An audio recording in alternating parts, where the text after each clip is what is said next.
Tamari everybody, good morning, and here we are again back at the gym, 6 a.m, trying to work out Kesa game. Okay, so I was watching a couple of guys last night trying to get their grips on, and I saw a couple of things that I needed to address.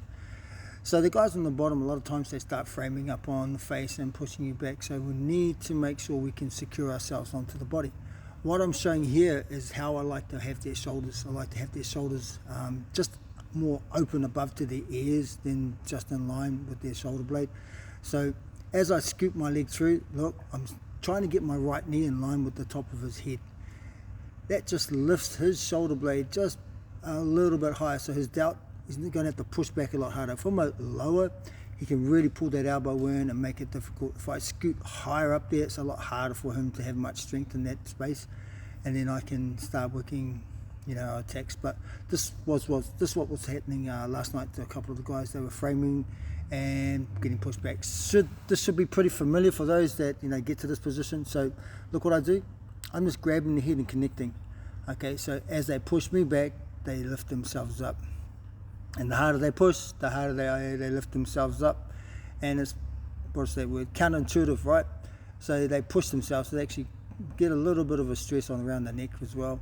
So I'm keeping my head down, he wants to push me back, I'm just holding on. So he actually pushes himself, and they do this for a little bit until they figure out that it's not actually helping them, right?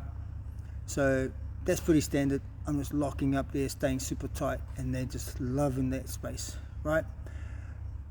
Now, what also happens is that his right arm is going to push. Now look, the leg over the head is really, it's dangerous. It's a great escape, but I just don't want that happening to my neck. So as I lean back, I'm going to C cup, so I'm just making a C grip there, just beneath the elbow. As I lean back, I'm sliding.